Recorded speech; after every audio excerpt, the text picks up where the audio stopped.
Hi, comic book fans, and welcome to another Geeky Weekly show. We have got a guest today, which is just as well, because not many regulars have turned up. Oh, wait a minute. Just as I speak, our token Texan has turned up. Voila! Token Texan? What are you talking about, boy? Oh, it's Lyle the crocodile. Big Lyle's in the house. It's Mr. Thanos himself. Thanos. It's Thanos, by the way. We've got a guest tonight. It is many of you will know him. It is Big Lyle from Canada. Everybody, glad to be here. Who has come along to show us some of his British comics, I think, and to see if we can provide him with any help or information about. Yes, I need some information because it's I can't find much over here.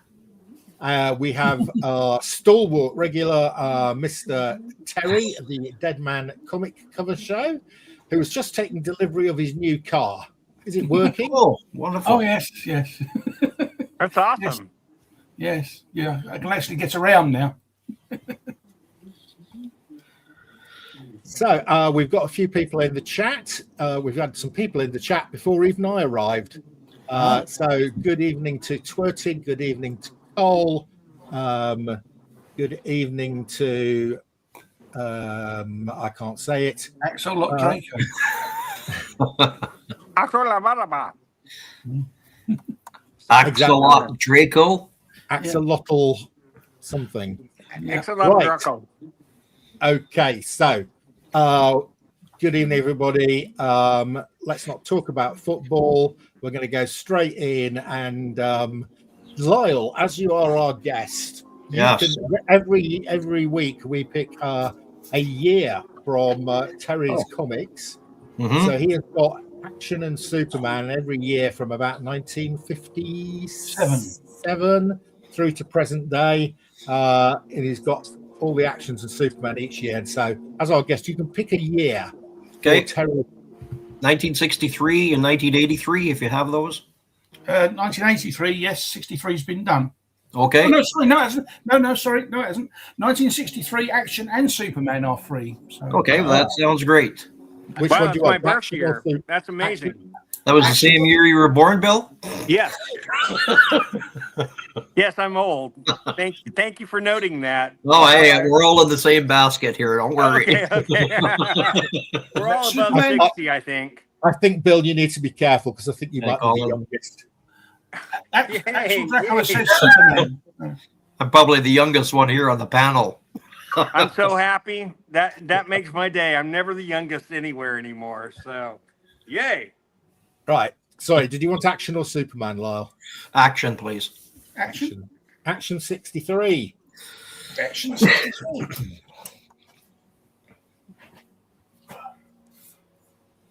Oh, so you're not working today then, Bill? Oh, yes, you are. You're in the shop. I can see. Yeah. Yes. Yes, I am. Lyle, this is the store I run. Yes, I've seen see you on the show quite often, and it's quite amazing setup you have there. Thank you very much, man. I really appreciate that. We try. We try. And well, I think your shirt wins the t-shirt and shirt battle. I'm afraid I prefer it to Terry's one because I've seen Terry's one before. I like Terry's though. You know, right then. I mean, like wait a minute. No, you're up against Kirk. I don't know now. I'll have to think about it. Right, off you go. Wait, then, Lyle, let me see your shirt. I missed it. Mine? Oh, That famous Canadian. little Willie. That's Shatner. right. Action Comics, January 1963. And we start off. Terry. Follow me, soldier. Ants, buzz. We must capture Lois Lane. Buzz. She will be our queen. Oh, it's the one. Look at Superman. He's got a head like one of those ants, and he's communicating with them through his antennae. Oh, great cover. Oh, that's a great one. Yeah. That deserves to be on a Lois Lane cover. It's so weird. or a Jimmy Olsen cover. Or a Jimmy Olsen cover, yeah. Cool. And then we have the man who discovered Superman's identity. Okay, Perry, you finally proved I'm Superman, but if you let the news out, you'll hamper my fight against crime. As an old friend, I beg you to keep my secret. Not a chance, Superman. I'm not your friend. This is a super scoop, and I'm going to print it. By tomorrow, the world will know that Clark Kent is Superman. Aww. I'm How not many- your how many Great times Caesar's do we- ghost. I mean, threatening to reveal the identity of Superman. How many times does that appear on the cover? It must be loads. Yes, many thousands probably, or hundreds anyway. But strangely, not really until the 50s and 60s. No. The 30s and 40s, they didn't do it so much. People of Metropolis, where is your hero Superman? Now that I have powers mightier than his, is he afraid that I will destroy him like his statue? The superpowers of Lex Luthor. Oh, very nice. That was a nice one. There we go. Whee! Me fly you like real airplane. Great Krypton, this orphan child looks like Super Baby when he landed on Earth. And that couple asking to adopt him looked like Ma and Pa Kent. But the Kents died years ago, and Superman is an adult. How's this? Supergirl in The Fantastic Secret of Super Baby 2. Super Baby 2. Oh, Yeah. cool. That's a nice one. Me, I'm hungry. I've never seen that one before. I like the way he's hanging on the plane. What's Yeah. making the plane fly? Him. Oh, okay. Right. Turtwig. And then we have anniversary issue number 300. Superman becomes the last man on Earth when he is the captive of the Red Sun. There's not another human being left on Earth. I'm trapped here 1 million years in the future, and I can never escape. Oh, Oh, yeah. yes. Yes. I have that one. Sound like Alan, sorry. That's right. That's funny. Then we have Superman. The people will prove that you killed reporter Clark Kent because he discovered your secret identity. How can I prove I'm innocent without revealing that I am Clark Kent? The Trial of Superman, number 301. It's another reveal secret identity Yeah. cover. Yeah, it's only a few issues away from the other one. Exactly. There was another one, yeah. One of the famous broken desk ones. Number 302. Yes, for years I've concealed my Superman identity by wearing this silly mask, but I'm tired of being an unknown hero. I want the Daily Planet to headline the fact that Perry White is Superman. Whew. Now we know who he is. Perry Hey, White and Superman. But you I still was need to wrong get all that along. story out, Yeah. Lois. I don't care if I'm super or not.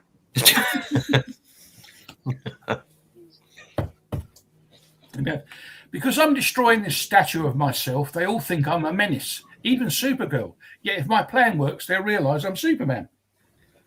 Keep firing, men. Kryptonite bullets to bring the monster down. Ooh. Oh, yeah.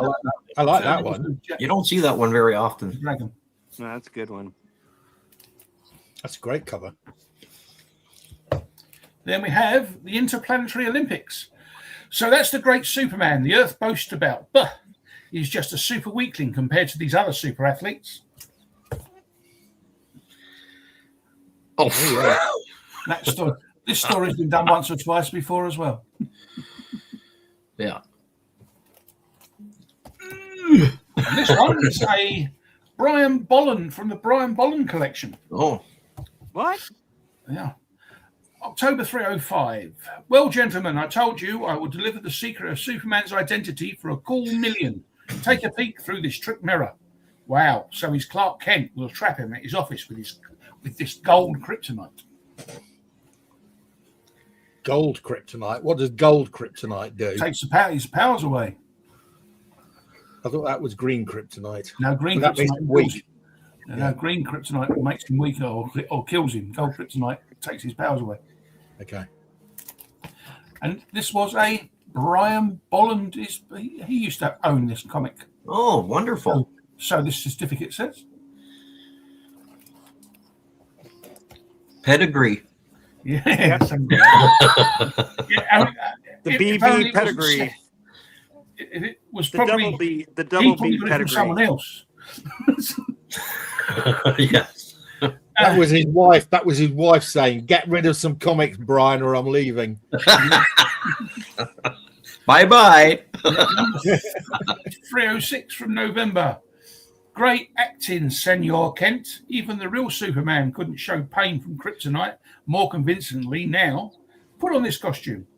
Al, take it away, please. Al. The scoundrels gasp. This is no act. I'm in agony. Take it away now. Kent, now man, without his glasses, will have a perfect Superman imposter. I seem to pick the wrong person. Oh, quit it. Stop it, guys. I'm sure that green kryptonite is exactly where the gold kryptonite was in the other cover. Yeah, but that was behind a window. Ah, So obviously glass protected him. And the last one this year, number 307. Now that the maid Kara, known on Earth as Supergirl, has exchanged rings with the groom Toran of Argo City, I declare them husband and wife for all eternity. Ha! Now to tell my darling bride that I was Krypton's worst criminal before I escaped from the Phantom Zone, and that I married her to revenge myself against Superman. I'm not sure, but I believe this is the first time Argo City was ever mentioned on the cover. Oh, Oh, wow. you don't see that one Probably very right. much either. no, I've not seen that before. No. And that is it. Excellent. No, very good year. Very good year. A bit too much revealing secret identity covers, Yes. but other than that, fine. Those were probably the issues that sold the most, and they just kept repeating the same storyline. Those and the ape covers. Yeah. Right, we have a With question. the for 8 you. covers, yes. We have a question for you, Bill. Did that downtown San Antonio tornado miss you?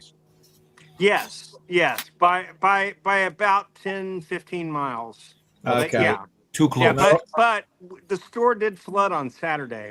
Ah, right. Yeah. Okay. And luckily we were here, and Phil actually kicked ass and got our long broom, and we swept all the water out.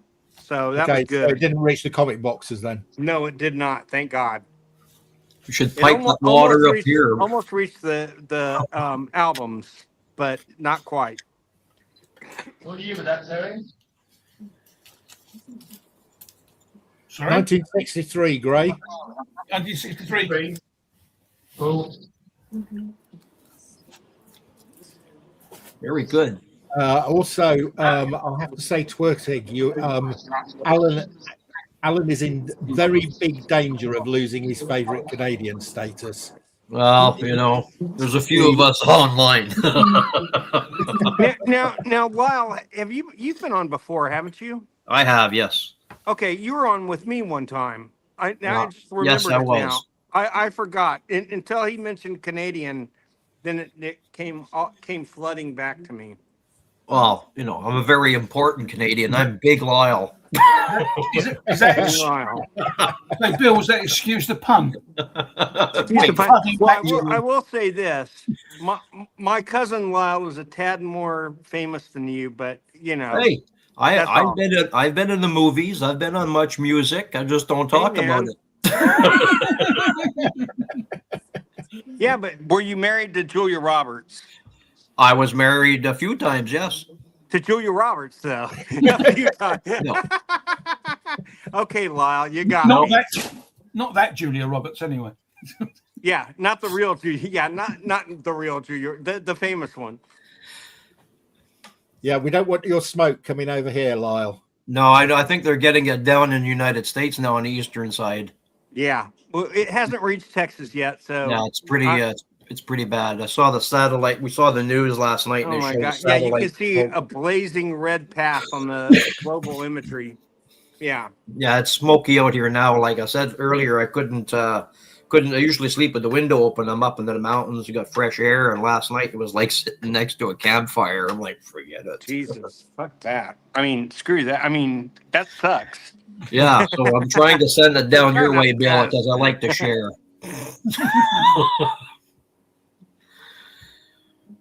I hope it doesn't hit any cannabis farms up there. a long way to go, though.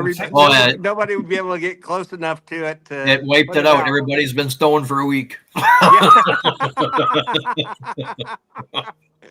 Hey, man, where's the fire? I don't care. What would that be? A journey of about 6,000 miles, wouldn't it, if it hit Texas from where you are? Yeah, we're quite a not ways 6,000. Probably, I'm guessing probably 2,500 miles from Lyle. Well, from my place right to Alan's place, and he's in Ottawa, it's just over 2,500 miles away. Oh, so are you far north? I'm in the central interior of British Columbia. Oh, Yes, okay. So you're probably about 3,000 miles from me, something like that. What a ways away. Yeah. Just the right distance. Yeah. Just stay away from me. Yeah. No, I'm getting the width of America wrong with if you need any weed, apparently Twertig is the man to go to. Yeah. Twertig. Thank you, Twertig. Yeah. Ontario, they're having massive fires. They got 176 fires there at last count this morning. Holy moly. Yeah, it's pretty bad there. Right then, Lyle, you've promised us some comics to show us this evening. I did. So I have 4 or 5 of them here. I got more, but what I wanted to show is I've had this one in my collection for probably since the 80s, and it's called Bemusing Magazine Comic Mart Special number 5 from April of 1975. Oh my goodness. And this one here shows the first giant size X-Men in the fanzine, in the UK fanzine. Okay, yeah. What's it called? Bemusing. It's called Bemusing Magazine Comic Mart Special number 5 from April of 1975, but it's also known as BEM, B-E-M, BEM fanzine. And they came out between 1973 and 1982. Yeah, I have seen them. Yeah, by a fellow named Martin Locke, and he's still alive. Yeah. So I wanted to show that, and this is what the back looks like. Exclude my notes here at the back. I never knew what BEM stood for. Now I do. BEM, yeah. So can you see these all right? Because I get a little bit of a glare from. Yeah, it's coming across quite well. Actually, we got Sandman. So these, like, I don't recall what I paid for this. Not very much. It is a UK. I mean, I have a big selection of UK stuff. I love it very much, and it's getting harder and harder to find. So this other one here is a digest size from Bell Features, and Bell Features in the 1940s in Canada was printed in Toronto, Ontario, where also did a crossover in England with the company called the Pembertons, and this one is called The Terror of Mocking Valley. Wow. Was that distributed in the UK? Yes, it was. It was printed in Canada and distributed in England. Never seen it. No. There were 6 of them that were made. Some say number 3 and some say number 4, but this one is from 1946. Yeah, I quite like the cover. And this is what the back says. Is it? It's quite thick by the looks. 98 pages. Is it square bound? Yes. Yeah. Well, it's. I'm not going to open it, but I was thinking that it might have been, where they trim it fairly close. It looks like that they didn't trim it here. That you see the continuation of another book at the top. Yeah. And I was trying to figure out what that book might be, but the information on these are so scarce. Never seen. I've never even seen that bell symbol on a this fella here, Will Crowell. What I can find on him is he was born either in 1902 or 1906, and he died in 1970. And was he the artist or was he the writer? He was he was the cover artist. Yeah. So, and like I said, there were 6 of these that were done. Because I think you guys in England had the paper shortage right up until 1950. Yeah. So a lot of these were printed in Canada, and then they were exported over. Well, between not only that, immediately after the Second World War, you couldn't import comics. Well, that as well, yes. We used to print copies of the Beano on potatoes. Right. So this one here, so like there's 6. There's another one that's available in the UK, but he's asking a little bit too much for me. So I might Were they distributed in Canada as well? just in the UK. Just in the UK. Okay. Yes. So ready for the next one? Yeah. I'm going to be showing some of these on Alan's show tomorrow as well. So because I like to share not just my French Canadian pulps that I did 10 parts to, but I like to do global comic books. Yeah. This other one I'm going to show you is from it's the only issue they did. It's a UK comic, and it's called The Rocket Comic #1 from 1948. I did a video of that yesterday. Yeah. And if people want to see what the back cover and the interior looks like, you'll have to check my video because these are so fragile now. I refuse to take them out of the bag. Yeah. Is it actually a single sheet of paper? Because some of those were actually single sheets that unfolded. There's 8 pages on this one. They were done. They were done by the Hotspur Publishing Company in Manchester. Yeah. And they were printed by the Percy brothers in Manchester as well. Yeah, I've got a couple of similar ones. Yeah. Then they are very hard to find. I've seen one on eBay UK, and I think they were asking £46 for it. Yeah, that sounds about right. Yeah. Because this one here, I don't recall what I paid for it, but I don't think it was very You much. won't have paid that for it. No, you'd have got it in a pile of something, or we saw it in a shop or something. And I've looked them up online on eBay UK, and there's not many of these around. And the history, I'm trying to find information on it here where I'm at. I just can't find it.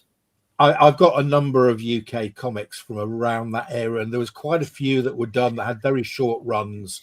They were just done and done and one and done's quite a lot of them. This next one I'm going to show you, these are all UK comics. Now, this one here is a #1. It's the only one they made. It's from 1944.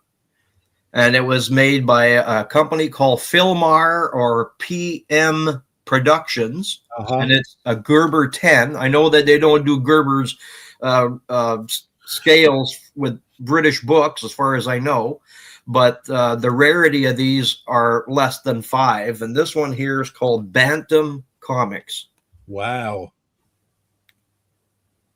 That is unusual. Yeah. Well, what year do you say this is? This is #1 from 1944. Wow. So the war's still going on. That's probably made out of recycled toilet paper. Well, that's what they said. A lot of the paper drives and into the wood stove and all kinds of things. And that's a very strange shape as well. I've never seen that shape. And it's a much thicker paper than newsprint. Yeah. I wonder what it is. Is it just one piece? It's is it a book? Actually, it's not. It's not. It is. There's. Hang on a sec. There's only the one staple. Oh, so there are pages then inside. Yes, yeah. 8 Like pages. a cover. Yeah. So I don't know if any of you boys have seen any of this. Never. I've heard of the publishers, and I think I've got 1 or 2 comics from the publisher. In fact, I thought you were going to show an Atomic Comics when you described but I've never seen that before. This one here is so scarce that I've done a global search, and there's none. And as far as I know, you've probably got 1 of 1. They are ghosts. Yeah. And you try to find a value for these, and I can't. Well, there isn't one because nobody's ever seen them. So, what do you pay for it? Well, I mean, I thought I would show it on your show because you gentlemen are from the United Kingdom. I figured with the UK stuff, I would I asked if I could come on your show and show it. So I'm glad you. Yeah. Well, so if anybody's watching this on playback, because there are a few UK collectors who watch this. Anybody knows anything about this or has got an idea of what it might be worth, but it looks in pretty good condition. It is. It's VF plus. Yeah. And that is rare for 1944. Well, and I've never seen a comic that shape before, and the paper looks very odd. Yeah. And the next one Beano Escars as well. This one here, I haven't had for very long. And I did buy it from a seller in the UK. And it's one of one. There's only one comic known to exist. And it's number one from 1948. It's from Liverpool. And it's called Sport Comic. Tommy Lawton. Yeah, Tommy Lawton. Yeah. There's only one of one. Wow. These here are. Well, when you say there's one of one, how do you know it's one of one? No, the fellow that bought it from was from the UK seller, and he's. I'm You've never assuming seen that another one. I mean, this is it. I've got a few things like this, and I've never seen another one. No, so for it's well, like, and this fellow's been collecting for over 55 years. Yet he's never seen another one. He was a very famous footballer, Matt. Yes, he was born in 1919 and he passed in 1996. Yeah, football's the game with the round ball which you hit with your foot. Yeah. Yes.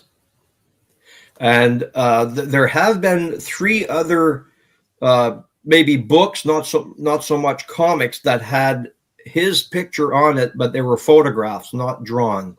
Yeah. And this one here is 8 pages, and I think Terry and I were discussing the price that most of Beano and the other ones were 2. Yeah. And this one's that's quite expensive for 40. What year did you say it was? 1948. Yeah, most of them would have been 1.5 or 2D. Yeah. Yeah, so I can't find any information on it. I can find more information on Tommy Lawton than I can the book itself. He was very, very well known. Yeah. You've upset Matt now, Mark.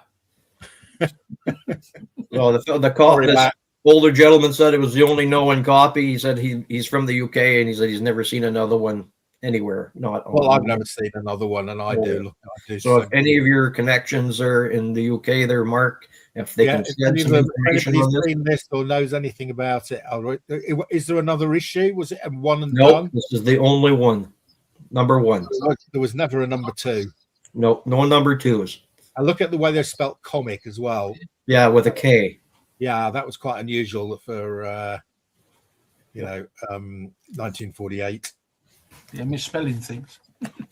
Well, I'm glad I was able to show it to you because I haven't shown it anywhere else. So there's also in the this is a US, or this is a Canadian one, but in the US, in St. Paul, Minnesota, they came out with comics called Timeless Topics, and that had trying to teach Catholic students great morale and all that stuff and history. And this one here was a Canadian one from March of 1947, and it's called Topics Comics. And it had a picture of the players. It was a father and son team, Lester and Lynn Patrick, that played for the New York Rangers in the 1940s. That's not a UK comic. No, it's not. This was was printed in the United States, but up here. Yeah. I just thought I would show that. But the other British one that I have is in digest form. It's from August of 1944. It's called Boy's Own. That went on for years, didn't it? Boy's Own. Yeah, Boy's Own, yeah. That went on for years. And that was expensive as well. 1944, 9D. Good God. 9D. Yes. In 1944. Yeah, that would have been the kids' pocket money for 9 weeks. That is definitely for middle and upper class children. Yeah, definitely. That's all I have for you for now there, Mark. Okay, that's fantastic. Yeah. Very, very good. I haven't seen any of those before. So that's all. I love Kyle's stuff. He's got some of the most weird and rare stuff. Kyle, can I ask behind you? I always fascinated with that Superman. Is that a little paperback from the original film? From the original, one of the original Superman stars. The little paperback that's at the back of you on your bookcase. Are you speaking to me? Yes. Which one are you talking about? I said Kyle. Sorry, Lyle. The little is that the Superman? The little Superman book. Buy your bell. Buy the bell. Oh, here. Yeah. Okay. Is that a paperback? Yes, I bought this in 1979. Ah, yeah, that's the original Superman, isn't it? Oh, yeah. Yes, George George Reeves. Reeves. Yeah. Well, no, because Kirk Allen was the first one. Kirk wasn't he? Allen, yes. Yeah, and George Reeves. Yeah, it's still you can find these online for cheap. Ah, I wish I had another copy. I'd send it to you. well, is it a story of the of his? Yes, from cereal to cereal. Oh, I see. There's a good picture of him, isn't it? Yeah. Sure is. I'll have to have a look. Cool. It was done Sorry, by Gary Grossman. Yeah. You can find Kyle. Sorry, it's Kyle in the audience there. That's also so I was saying Kyle rather than Lyle. Sorry, Hey, mate. Steve. No worries. You can find those on eBay, Terry. You can find those on eBay. But yeah, oh great. Terry. Oh, So well, you should be able to get one. It's not a one of one like everything else that Lyle's got. no. Wah, wah.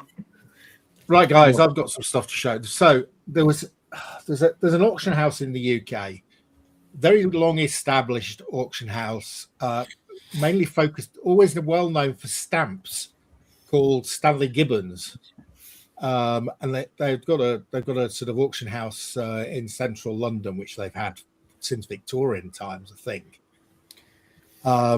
And always, if you're a stamp collector, it was like the sort of the place to go for stamps.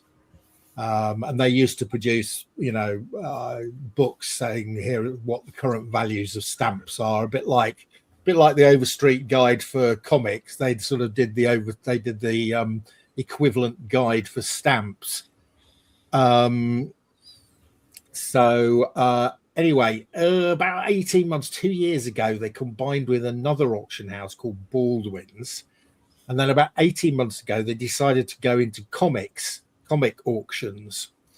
And they've had a few, not many. I think they're on about their third round at the moment, and they keep messing them up. I'd love them because they make a complete pig's ear out of it, and there's some real bargains. So the latest one they had, Mark never tells me about these. I'm not telling you about them in advance. No. So the last one they had, it's called the Northern Collection, right? And it was mainly a whole stack. I mean, literally a ton of CGC graded Hulks and Iron Man, okay, including all the big ones. And so it was, there was a Hulk one, and there was the Incredible Hulk one, and there was and they were all and 98% of them were slabbed. So that was the first part of the auction. I wasn't very interested. A, I'm not really a Hulk and Iron Man collector, and B, I don't buy slabs generally. So I wasn't really interested. And they had a part two, which was a timed auction, and I quite like timed auctions. So with a timed auction, instead of it being on the hammer, it finishes at a fixed time. Yeah. So the auction runs for 2 weeks. You can put your bid in, and then at a particular time they've specified, whoever's got the highest bid at the time wins. Okay. If somebody places a bid in the last 5 minutes, it adds 5 minutes on. Okay. So I went to look at this timed auction, and again, probably half the auction was. Who's making a noise? Bill, he turned his microphone on and then went away again. That's it. Turn him off. Yeah. So they about half of it was slabbed stuff. I wasn't very interested in that, but there was a whole load of raw stuff, which was really quite interesting.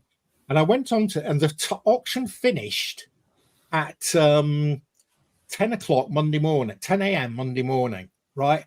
That is the most stupid time to end a timed auction, right? If you're in the UK and you're not like me, you're tired, you're working. And if you're American, you're in bed. Right? 2 o'clock in the morning. Perfect. Yeah. Yeah, exactly. So you get the last. Plus, I don't think the Americans have discovered this auctioneer yet, because they've never heard of Stanley Gibbons, right? So they've got a whole load of raw lots, and they're sat there, and it tells you what the current minimum bid is. And you can see there was a whole load of lots that had no bids on them the night before the auction was due to close. So, and lots of the lots had sort of £10 minimum bids. So I was going through, going bid, putting the minimum bids on the, and there were things like crazy stuff like there was Harris Vampirellas from the 1990s, 50 of them. I won for £10, right? Well, I can flog them for £3 to £5 each, or £3 to £5 each, all day long. So I got them for about 50p each, and I can get a markup of about 90% on those. But they also had loads of 1950s, 1960s, and 1970s Dell and Gold Key cartoon related products, right? Things like Mickey Mouse, Donald Duck, the Flintstones, Hanna-Barbera. Wow. And there were no bids on them, right? And there were minimum bidding at about £10-15. Let me show you the highlights of what I won.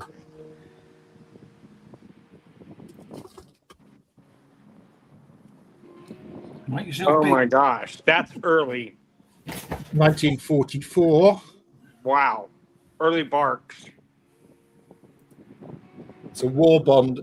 It's a war bond Donald Duck. Oh my God. Now that was priced. That was the estimate on this was 300 to 500. Minimum bid was 100. I put the minimum bid in and won it. Cool. Wow, that's a steal. This next lot, I'll show you the best one. So this is, I paid about £4 a comic for these. That's not bad. That is Donald Duck Beach Party #1 from 1953. The giant, they're nice. Yeah, and so these are all Dell Giants. Look at the condition on the spine there. Oh my God, look at that spine. Wrap It's around. like it's never been opened. Oh, Grandma Duck. Yeah. Grandma Duck's there. And there are 4 of these. These all sell for sort of about, in this sort of condition, they're sort of $50, $60 comics. Number 2. That's a nice one. Number 3. Wow. Yeah. Awesome. Can't go wrong with that. Number 4. Wow. Also in this lot was, and these are all quite pricey comics. This one's Bugs Bunny's Christmas Party. It's lowish grade, but it's quite nice. This one's in fairly decent condition. Also from 1950. This is 53 as well. Bugs Bunny Halloween Parade. Again. Wow. Fine. And these were just going for like, literally paid about £3 or £4 each for these. Oh my God. I wonder if that's because if it's not sort of like Marvel stuff, Yeah. not many people are interested, are they? Well, not the broad swath. I mean, there are people definitely interested, but These next 2 are quite pricey. These are Tom and Jerry's. This is Tom and Jerry's Winter those are hard to Carnival. find. Those are great. And this one is in really nice condition. This Tom and Jerry's Toy Fair. Oh wow. Yeah, usually they're red to death. Yeah. Right. And now the next thing up was this was the most expensive comic that I paid for. Okay, this was advertised as being $350 to $500 as the expected price. Anybody know what that is? Was that #1 of the Flintstones? It's the 2 first shillings as well, so it's got 2 shillings in the corner as well. Yeah, well, Dell did do dual pricing. Yeah. This is the first appearance of the Flintstones in comics. Yeah. Wow, It's a Dell Giant. Look at the condition. it's gorgeous. Never been read. Absolutely I'm looking, that's it. fantastic. However, there was a children's golden picture book before that, and it featured Fred Jr., who never made it to the series. Right. Okay. Didn't know that. Yep. This is almost. Well, this is probably rarer, and it's about the same value. And it's What's in that? near mint. That is in near mint condition. That is Is that Flintstones Flintstones 1? That's number. This is number 2. Oh.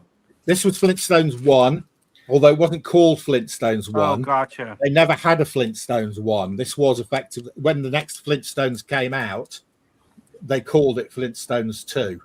Okay. So yeah, and this is in. I don't know if you can see it, but it's in near mint And condition. how often does Wilma Gorgeous. wear a blue dress? Quite often in the comics, actually. Another great one. This is the Flintstones Bigger and Bolder from Gold Key. Oh, that's a good one. Is that the first Gold Keys Flintstones? I'm not sure, Bill, but it's pretty on Gold early. Collect. This is $1,000 in a 9.8. Yeah. Woof. Let's say 80 pages, so that's really nice, thick, and got lovely Oh, spine. it's a huge, great, big, thick thing. Beautiful, isn't it? Yeah. I mean, the condition. I mean, like Lyle said, I don't think it's ever been read. No. This is Flintstones number 7. Wow. Well, Gold Key did Gold Key come out of Dell? Was it a sort of Dell imprint? Yeah, I think they both have ties to Whitman. Yeah. Yeah, they did. Yeah. Yep. Western Publishing. Right. So these are all early Hanna-Barbera Flintstones. So are you selling them for £3 a piece? No, I'm kidding. I'm not selling them for £3. I have one of those. The man. This is the man called Flintstone. Fred is mistaken for a famous international spy. Are you keeping them for your PC, Mark, or are you going to sell them? Yeah, these Flintstones. I am. Yes. Yeah, I see why. Did What you the get hell any? is that? Did you get any doubles? No. Damn it. Oh yes, I did actually. Sorry, Flintstones 2. I got 2 copies of Flintstones 2. Oh, yeah. Showing you the best one. haven't I? Already put my bid in, builder out. Nope. Sorry. I already told them a couple days ago. No, I'm kidding. I didn't. It's Okay, then Flintstones goes to Charlton. Yes, Oh, they did. They totally sucked after that. Ray Durgo couldn't draw. his Well, way I out do of the paperback. quite like this cover, Bill, Oh, I do like that one. Now that's actually a good cover. and it's unusual to get a Charlton white cover. Yeah, Yes, very it rare. is. And it's good And girl in that art. condition too, because usually they're just rat bagged. Yeah. Yeah. Anyway, I got a load of Flintstones. I got the entire Flintstones did move to Marvel at one stage, and there were 8 issues of Yep. Marvel Flintstones. I bought the whole lot for £10. Whew. Wow, Yeah. broke the bank on that deal. So it's £10 plus I had to pay 23% Oh, yeah. commission. So on £10, it's £2. I don't mind paying the 20% buyer's premium when I've just paid £10 for it. It's when it cost £1,000. Flintstone 7 is the first Gold Key. Thank you very much, Collector. So let me just look at that one. That was I didn't know that. Yeah, this one. I think this is Flintstone 7. That's the first Gold Key Flintstones. Thank you very much, Collecting Chaos. That's information I did not know. Are they all in British cents or UK or American? No, most of them are in cents. Oh, okay, yeah. I just got A couple are double priced. All right. I also picked up for £10 each 2 the two rarest Atlas Seaboard comics that I'll be able. I've already got them, for these are for resale. But these are Vicky, which is the hardest to find Atlas comics. Vicky #1 From the mid-70s? Yeah, Vicky #2. They're a bit out of place for being Atlas. Sorry, They're a bit out of place for being Atlas because everything else kind of hard hitting. yeah, exactly. Oh yeah, they were. It was Good Girl, it was Archie rip-off, whereas the rest were all sort of Hulk and superhero rip-offs. Yeah, there was a one cowboy one, but otherwise they were all superhero stuff. Vicky 3 and 4 are impossible to find in the UK. I don't think they were ever distributed to the UK. And it's like all the Atlas stuff, that the issues 3 and 4, if it ever got to issue 4, were much harder to find than issues 1 and 2. I had to buy my Vicky 3 and 4 from the States. I couldn't find them in the UK. Well, collecting says that Flintstones was also done by Harvey Comics. Yes, I don't think I've got any of the Harvey ones. They obviously moved around a bit. Mm-hmm. Yeah, just a phenomenally good auction. What's better, what's also really good with Stanley Gibbons is they quite often bag and board the comics for you. Very nice. And also their packaging is their buyer's premium includes postage. So once you bought the stuff, you don't have to then worry about postage. It's all included. And who's that with? It's a company called Stanley Gibbons Baldwin's. Oh, and they have not. Because you mentioned them by name now, and I won't forget that. Well, I was hoping you weren't going to be here. Have you guys heard of this new Have you guys heard of the new platform called Cuckoo, and it's comics only? No, is it a live sales or is it yes, auction? Live sales. Yeah. Oh, it's probably just in the US. It wouldn't be. Wouldn't be. Well, I don't know. You never know. I'd go worldwide if I was going to do it. I'd go big. Yeah, but like Mark says, Stanley Gibbons don't know what the hell they're doing at the moment. So, well, really some of the other lots I got were just amazing. I got 16 1961, 1962 detective comics for 30 quid. Can I show you 2 more things there, Mark? Sure. Sorry? These are not they're not British, but you're talking about getting stuff. Let's have a look. Yeah. You're talking about getting stuff from like Hanna-Barbera and all this. Yeah. This one here I've had in my collection for a while, but it's when I found it in the estate sale. So we know about this one. Oh, that's a great one. Those are very hard to find these days. And were there 6 of those, Lyle? I think there were 6 of them. Yeah. Yeah. That's So of course Gachamon. That's right. So I got this one, but I was at an estate sale a month or so ago, and I found for $50 Canadian the record player. Holy moly. I want that. What is That's that? awesome. So I'll just show you what the inside looks like here. The guy wanted $60 for it, and I got it for $50. Oh my gosh, that's amazing. Very nice. Well, I hear that they love only made that. like 5,000 of these in 1979, and there was none on eBay Canada or US. I never even knew they existed till now. So I'm gonna have to look Cuckoo up. Twertigs used it. it's all in plastic. Does it work? Have you tried it? Oh yes, it works. Yes, it does. Fantastic. Apparently, the original owner of that says you stole it. Yes, I did.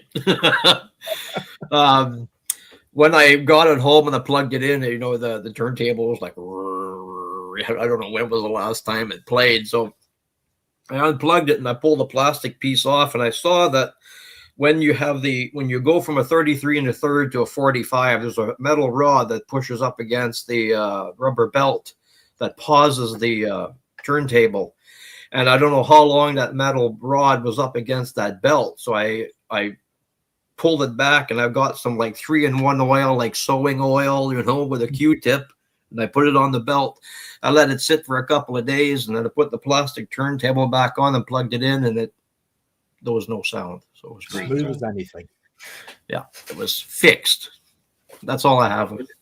Brilliant. That's all I wanted to show you How that. many people have got a Battle of the Planets record player? No, I usually collect all kinds of stuff, but my wife says, "Oh, are you collecting turntables now?" I said, "No, this is just something that was on the shelf when I was buying a section, and I took it." Lyle, when you got rid of a lot of your collection, how did you decide what to get rid of? Well, that took a long time to figure, because I sold 300 long boxes. And, it wasn't something. Well, first of all, 300 long boxes weighed 55 tons. What? It weighed 55 tons. I had it in a 20-foot sea can that was next to the house here. No access from the outside. I had the door frame. I had it pushed right up against the house. I just cut a hole through the wall, put a whole new door, and it was accessed that way because of theft. I didn't want to not be home and then come back and have the whole collection gone. And so I said to the fella that was interested in buying the whole lot, he had to come up here with a 50-foot semi-trailer transport with some forklifts and picked up the whole. Did you sell it by the ton? No, I sold it.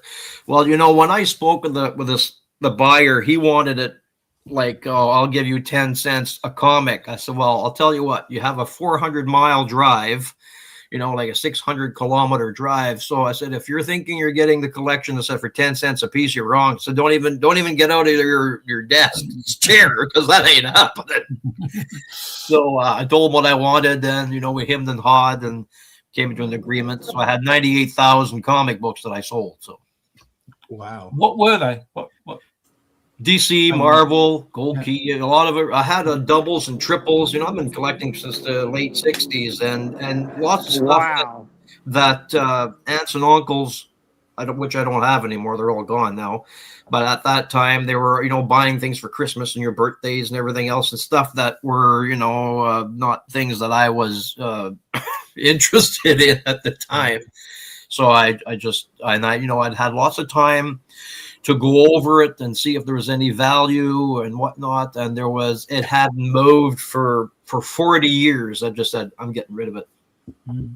So had you cherry picked it, Lyle? There was no? Oh, absolutely. I had to go through it half a dozen times to figure out, am I keeping this or am I keeping that? Because I still have 130 long boxes, and I have 96 short boxes full. Right. I'm not, and I'm buying all the time, right? Yeah. Yeah. I mean, you also got all those other things that don't fit in either of those boxes as well, didn't you? Oh, there's so much stuff. I'm glad I'm in the basement. People said, well, when they come upstairs, like the whole house, and they're saying, so what's in the basement? Never mind, you don't want to go down there.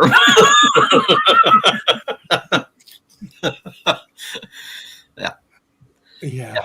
I'm getting some reinforced shelving built with, heavy studs and whatnot. Because right now I have them on pallets, and because I don't want them in on the ground in case you get a water break. Yeah. So, yeah. So because we were evacuated not long ago for a forest fire in our area, and I'd had to go through the remaining books that I had. And I was able to keep the highest ones and the rarest ones. I had 10 long boxes that I have next to a door that if I'm being evacuated, I have to keep loading and unloading it up. They can go out the door with you. Truck, right? All my rarest stuff is next to a window. So if I need to, it's out the window. I mean, like here, I also, with having so many aunts and uncles over the generations, their kids were not interested in a lot of stuff that they would say is that who would like to have this and who would like to have that. Nobody would put their hand up except for me way out in the back. Now I got these steel storage trunks. I've got 12 of them that are full that I haven't looked at since the late 70s. Like, it's just massive. So, Is that where you're finding all of those books that you can put on your videos? well, a lot of the stuff that I do in my videos, you know, I'll be going through and the wife will say, well, you haven't talked about that yet, because I didn't know I had it. There's no way that I'm going to remember everything I have. I have everything on the spreadsheet, but you're not going to, right? I mean, I'm in my mid to late 60s. I'm not going to start wasting brain power trying to memorize everything I have, because it's not going to happen. No. Absolutely. Right. You know, okay. When you're a private collector, like this YouTube stuff has all just been great because you can start showing stuff. But before I was even introduced to everybody that I know, I was a private collector. Nobody knew diddly about what I was buying. So gives me the avenue to show stuff. Yeah, nor did you. Yeah.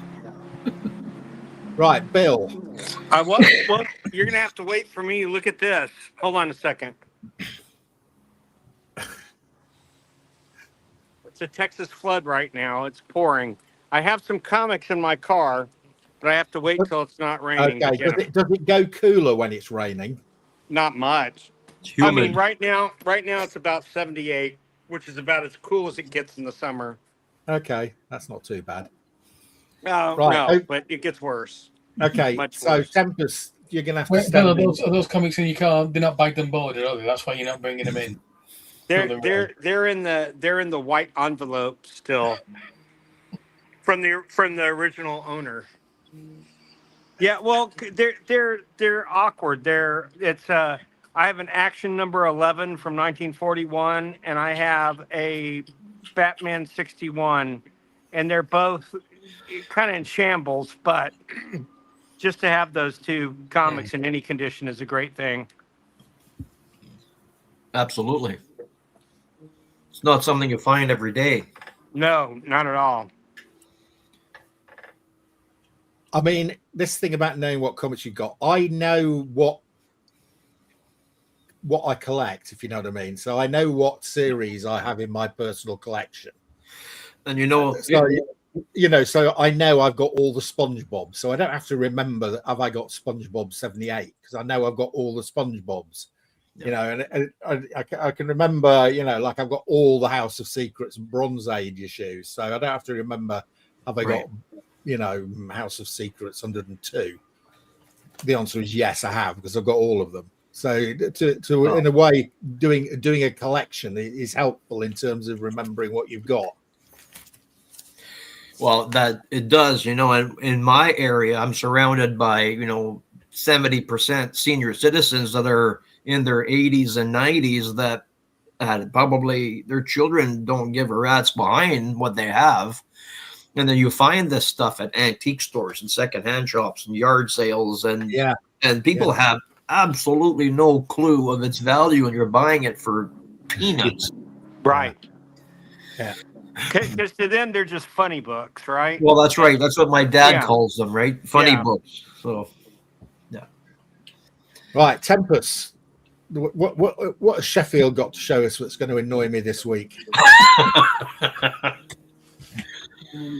You'll hear him grit his teeth. Pick that up. Button Man. I've never read Button Man before, but that's a Treasury version. Button Man.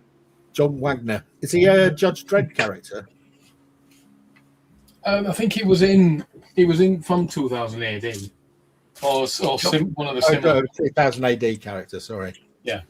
But he's not Axel Press Button. Oh, here we go. That's a nice one. Yeah. There's I have the Whitman to that one, I love Bug. Herbie. I knew he'd annoy me. Herbie rides again. Oh, look at that great cover. That's so psychedelic. It's 1960s. You can't go wrong with Dean Jones and Buddy Hackett. No, they're great. Herbie Goes to Monte Carlo. And he won a fortune, but they said cars couldn't bet. Pete's Dragon. With Helen Reddy. There's the Black Hole. Mm-hmm. There's that's not. I've never seen that. Pizza Show. I did not know that existed. I That's didn't the know it original. existed either. Did you know there was a Rocky Horror comic? How would I I? didn't either. There's more than one. Oh, there are. Oh, wow. There's That's the- great. there's a- Why have I never seen those before? I know Caliber. there's Caliber. I'm shocked I've never seen those. There's a, That's there's, amazing. there's a single trade version of him as well. Oh, wow. There's Fantastic Voyage. Oh, I love that one. Oh, That's that a was a great good movie. Is that the one where they get injected into somebody's body?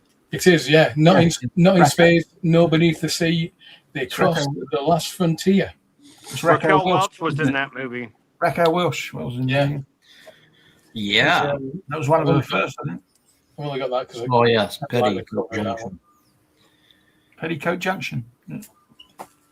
There's also the 2-part Fantastic Voyage series that they did. Which Great is that stuff. one, that one. Oh, look at that. It's brilliant. So It's red blood the cell and the white blood civilian cell. miniaturized defense force in this. Is that my comic shop you got them from? Yeah. It's supposed to ring a bell now. Oh yes. I remember getting tickets for free tickets to go to see that. Why did you get free tickets, Terry? I don't know. I can't remember. I just got these free tickets in the post. I don't know. I must have won something. I must have entered something and won, but I can't remember the love me how. What Something it to was. do with spiders, no doubt. Did you go? Yeah. I went to see it. Yeah.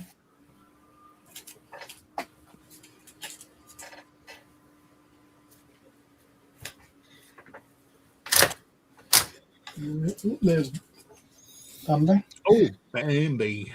Oh, I have the very first Bambi. There's Bedknobs and Broomsticks. That was the first film I watched when I got Disney Plus. Yeah. Had you never seen it before? I'd only ever seen the clips of it that they used to show on Disney Time. In Disney Not time, the yeah. actual film. First appearance of the Watchmen, apparently. Oh yes, that's a good one too. That's a Hello. great one. I don't know. Also, the first appearance of the Dark Knight Returns, possibly in that one. Possibly. Yeah. Although he does look different in that than what he does in the actual comic. And then he got some digest stuff. Oh, nice. A couple of space ones. Oh, I'm gonna have to go to the UK. This is.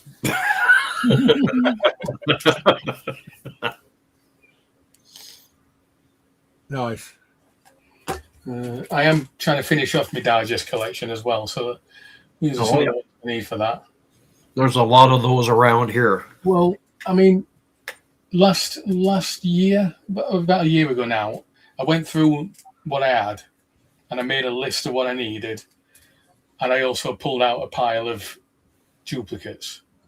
So I took the duplicates to the toy fair, but nobody was bothered about them. So I ended up taking them down to the charity shop because, somebody else might as well have them if I don't want them. And then I lost the list that I'd made. So I went back through them all again. And after I'd gone through them all again, I pulled out some more duplicates. And I looked at my list, and there were more on my list than there were on the first time. And it's like, what's happened here? And I also got stuff on my list that I needed that I knew I had previously. And it's like, that bunch of duplicates I brought out weren't duplicates. I don't know why. I don't actually know what I was doing at the time or why I thought they were duplicates. So basically, I gave away a bunch that I didn't need. Well, that I didn't have as duplicates that I actually needed. So now I'm trying to find them all. Find all the ones that I gave away again. So that's the last of the adventure ones. Because Anyway. was it only Jonah Hex that was split as a 1, 2, 3, and all the rest of them? Yeah, because Well, the Jonah it's Hex ones numbers. are technically on their own. Yeah. Most of the ones I was originally missing were these, like Pinky and the funny stuff. I found one the other day called Pat the Brat. Pat the Brat. I've not seen that one before. I'll dig it out and I'll show it to you next time you have me on. Joe Manili, I believe. Pat the Brat is Joe Manili. I was vaguely aware of these. I'd seen one of these before US eBay, but this is the first time I've seen them on UK eBay. So there's Superman Super Library. So this is something else I need to collect as well now. 1 and 3. Yeah. Mm-hmm. Can you tell me what that means? 1 and 3. 1 and threepence. 1 shilling and 3 pence. So there was what would be now be 7p now, which would be about 12 cents. But there's only 49 of them, so I shouldn't have any problem finishing that off. Very nice. Yeah, very good. Yeah. Well, I try and find the stuff here because if I try to buy stuff from the UK, or the Canadian dollar's buying power is 50 cents. Whoa. It's terrible. 50.7 cents or something like that. Yeah, well, you just keep going to your estate sales nearby, mate. I think that's your best option. Oh, yes. Yeah, I was lucky enough, as Kyle mentioned in the chat, arguably one of the first comics was Punch magazine. Oh, yes. In the UK. And Kyle was telling me how impossible it was to find the first copy of Punch. Well, Of course, that was a challenge. So this one here I bought for £56. Wow. Okay, that's quite pricey. Okay, Yeah. and this one here, because it's a Gerber 10, I paid £116 for it. Wow. Did you get those in from the UK then? Did you? I did. Right. Okay. I did. Yeah. Yeah. Is that one actually in the Gerber book? No, there's So how none. do you know it's a Gerber 10? The seller that I purchased it off of, and then I can't find it anywhere. So it's got to be maybe even a Gerber 11. Who knows? Yeah. Well, I'd be amazed if there's another one. You know, I've got a few comics where I go, well, I think this is one of one. If anybody else has got one, can you let me know? Yeah, that'd be great to know because there's a fella from the UK. He's passed on now. His name was Dennis Gifford, and he came out with a British comic catalog from 1874 to 1974. Yeah, I mean, it's out of print, but I did find a book this morning, which I purchased, so I'll be able to go through and maybe they'll have some information in that on. Yeah, he was a British comic historian. Yes. Yeah. Now, give me an idea of the scarcity of it. Kyle wants to know if you got the first appearance of the Brownies. I do not, but I have an issue of the Yellow Kid from 1897. I'll show it on. I'm not going to dig it out. No, don't go through the 120 long boxes to find it. Right. Okay, good. So we appear to have lost Bill. He might be drowned, or he could be just brushing water out of his comic store.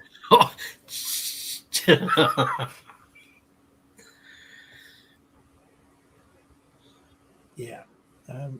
So if you do hear Mark or Terry or Steve, yes, just let me know if you know of anybody that in your area of the UK that has any of the books I've shown tonight. Because I will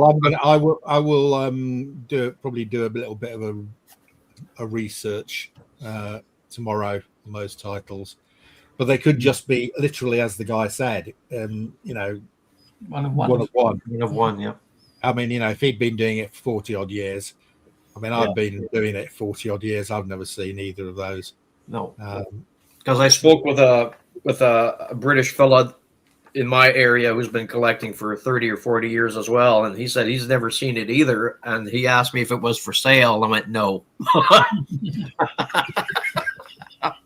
You're never going to find another one. I mean, no. These things are like, well, how much is it worth? Well, it's probably the only one. So I can charge whatever I want for it. I don't know. I said, I don't know, £5,000. The guy just about fell over. I said, I don't know what. I have no idea what it's worth. I said, I wish I could find, somebody from the UK. I said that may have had one, years ago and got rid of it and have an idea. So that's why I'm putting it out there because there's no information online. No. But it's going to go to a very specialized collector. Yeah. Because it's not everybody's cup of tea, is it? No.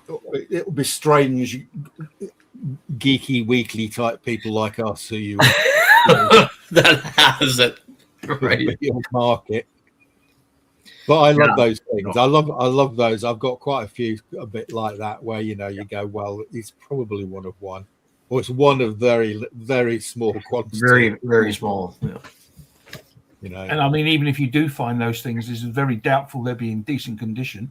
I mean, that as well. You've got really nice condition ones there. So, well, I could say that that's probably the only copy in Canada. Yeah, well, yeah, you're fairly sure about that. I'm going to show it on our Friday night hangout tomorrow on Alan's show, and maybe somebody in there can shed some light as well. Maybe not. So we'll see. I'll have to put the link up. Hang on, Kyle. It takes me a second to get the link. So, do you know if Collecting Chaos in the chat, is he British? I don't think so.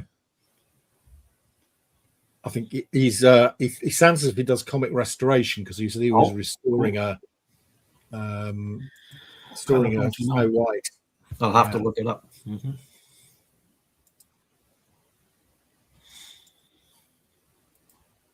Right, where am I? Just going to put the link in the chat for Kyle.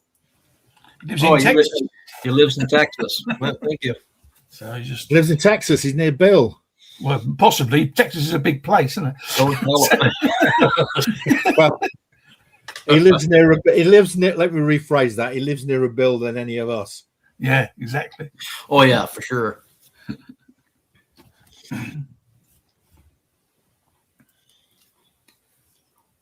We're waiting for you, Bill. What do you got? Comics you collect and comics you accumulate. I know exactly what you mean. I think Lyle has that experience as well. Yes. Yeah. No FOMO in my collection. Now it's ripped to shreds, but wait a minute, Bill. This is an Action number 11 from 1941. And the first page is tattered, and then but look how it's so early. Look, the main thing is look at the books that are being. Mm-hmm.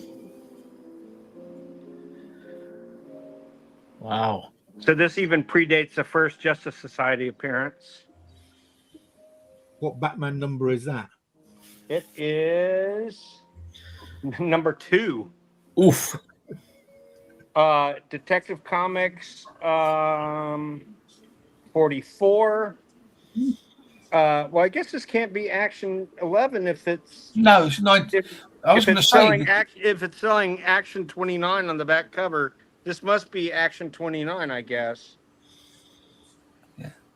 So because Batman came out in Batman number 2 came out in 1940. Unless it's in pretty good condition for one of your comics, Bill. What's that? It's in pretty good condition for one of your comics, Bill. Oh, thanks, Steve. Really appreciate that. That's because he hasn't. That's because he hasn't handled it before, Steve. Yeah. Yeah, exactly.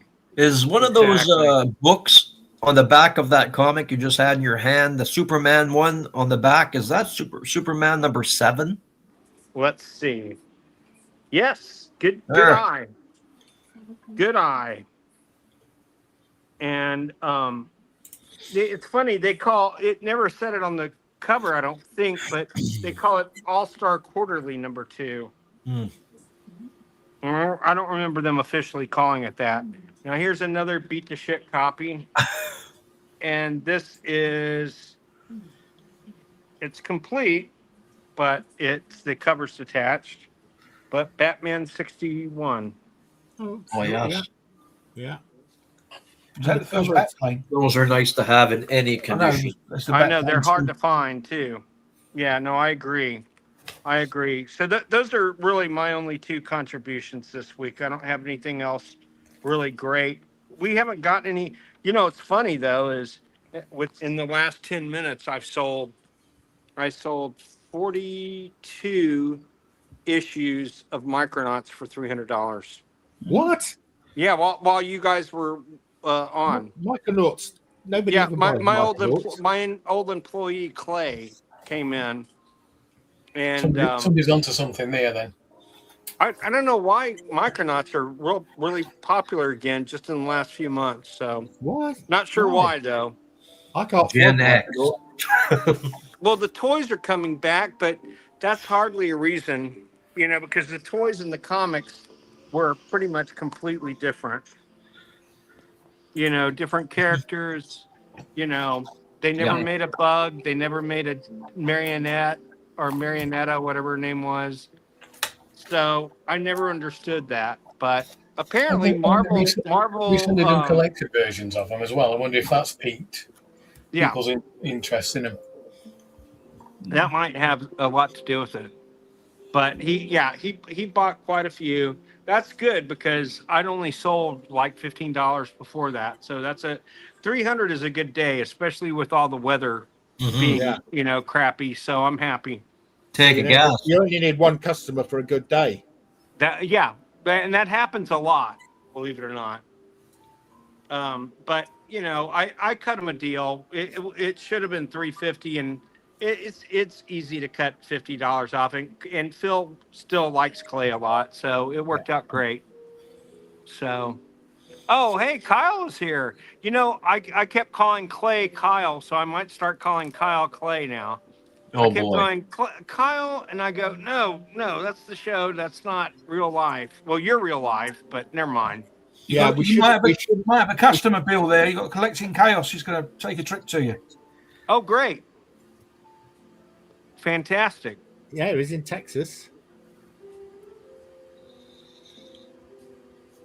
Yeah, please do. By all means, Chaos. By all means. Only take me 4 days to get there, Bill. That's all. That's all. Short trip. We could probably get there quicker than Lyle can. You probably could, actually, even if in a rowboat.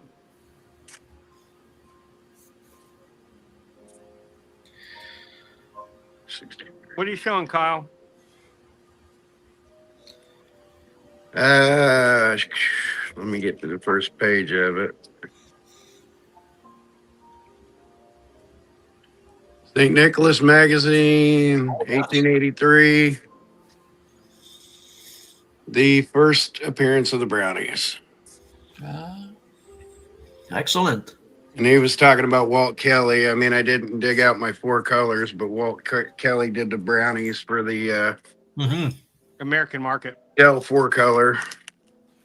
And I got Selby Kelly stuff here too. And I turned Mark onto that. And I'd only ever seen one copy of this before, and it was in my possession. Then Mark found a copy. Yeah, it's not as nice as your copy, Carl. Then I found another copy, not with just the 6 month, the entire year. So now I have 2. So I know Wow. 3. I know of 3 of those in existence of their first appearance. That's out there. I mean, there's obviously more bound volumes. Maybe. Do not have the loose ones from the St. Nicholas Magazine. I've given some of them away, but I'll give you my address. I'm kidding. speaking of them, No, you're not. technicality, this is an advertisement flyer, but as far as regular comic book sized comics, I'd say this Busy Brownies is officially the oldest comic size thing for me. 1896. 1896. Yep. Wow. Very nice. Here's a linen of Foxy Grandpa from 1908. I don't know why they called him that. He wasn't that good looking. He looks like Oh, me. those so days. Gotta be Foxy. I know. I was joking. What's the significance of this? First comic compilation of Little Orphan Annie. It's not just that; it's the first appearance. Before the comic strip? Yeah, Was that wow. book done by Couples and Leon? Couples and Leon. Oh, excellent. Wow. Oh, yeah. Now I'm showing more of my stuff. Here's a fun complete or spirit nice. section. Spirit section from 1943, January 30th, 1943. Look at the art. Love that Will Eisner. And look, it's uncut. Yeah, That's amazing. It's I have a bunch of completely those intact. from San Antonio, actually, from my own paper, home paper. Now, stuff you don't see every day, and I've given a few of them away. Here's an 1885 St. Nicholas. One of the original Brownie stories is in that. So there's a pre-comic book right there. The St. Nicholas, are you aware, or maybe it's a separate entity, is that they had hard-covered books of St. Nicholas in the United States in the 1860s? I have a couple of them. Yeah, it goes back. St. Nicholas goes back even further than that. That's why them hardcovers, they're collected volumes of these. Okay. So that's the first two I showed were collected volumes of the publisher collected the volumes and took off the covers and bound them. Oh, yeah. Sold them that it's way. like the same as Punch Magazine did the same thing. Yeah. Yeah, they sold them that way. They got rid of remainders that way. Here's an Oh, yeah. 1887 Brownies. Yeah, thank you. Now that we're flipping through things, here's one of the Brownies' original books in 1902. Very nice. There's another Oh, Brownies, yes. 1902 there. At one point in time, I had damn near everything Brownies, but I've been letting stuff go. I'm going to pick his brain on this. What are the significance of these, Lyle? The Whitman Publishing Company as well. I mean, I collect that stuff. That was from the 1920s, isn't it? The date's on them, isn't it? 22, Oh, yeah, 1922, 23. This is the first two issues of anything Whitman published. Cool, because I have a large collection of the Whitman juvenile books that span when they first came out between 1910 and 1975. My oldest one is from 1925, and it's I can't recall. It's a detective story anyway. I was keeping this Moon Mullins with the Tijuana Bible I had. I was going to send it to Gray, and then I realized that has an original sticker on original shop sticker on it from 1929. So I'm not letting go of that. And you're obviously familiar with the Big Little books, I'm guessing. Well, Big Little books, Better Little books. Oh, yes. There's the Little Orphan Annie series complete with the original box. Yeah, those things Wow. are possible. And her dog, Sandy. Arf, arf. Very nice. This is one box. Before I get to this one, I tried to grab things out and had them handy. A couple of Bringing Up Fathers, some more. Oh, yes. Just I have sitting one in of here. those. I don't know which one, but I have one of those. George McManus. Georgie. All right, that's one little tub. You like old books? Are you a fan of Charlie Chaplin? Oh, yeah. Yeah, you and your Charlie Chaplins, dude. You know what that is, don't you? You showed that quite a while ago, I think, on this show. Yep. That's the 1916. As far as anyone can tell, that's the first piece of Chaplin, not ephemera, promotional stuff. So do you want to see the 5 issues from 1917 or no? Oh, that's up to... we have had these on the show a few times. Yep. So if you don't want to do that, you're old enough to at least appreciate this. There's one of my Danny Kaye autographs. Oh, yes. I love the Danny Kaye. Now, speaking of things, the thing that nobody owns, there's an unfinished bound volume of Funny Wonder from 1925 from the British Library. All right, let's move on to the next tab so I can get on with those quick so we don't have to rehash the Chaplin. You know what that is? Is that the first book appearance of Mutt and Jeff? Is that what That is the first appearance of Mutt and Jeff. Wow. Yeah. There's a story behind Buddy Fisher and how he tried to copyright his own material, so people were trying to steal it off of him. Mark sent me that. There's an original Oh, that's a beautiful 1842 punch. I got a bunch of those odd ones. Try and get to the main things here. I'm just trying to hit the biggies.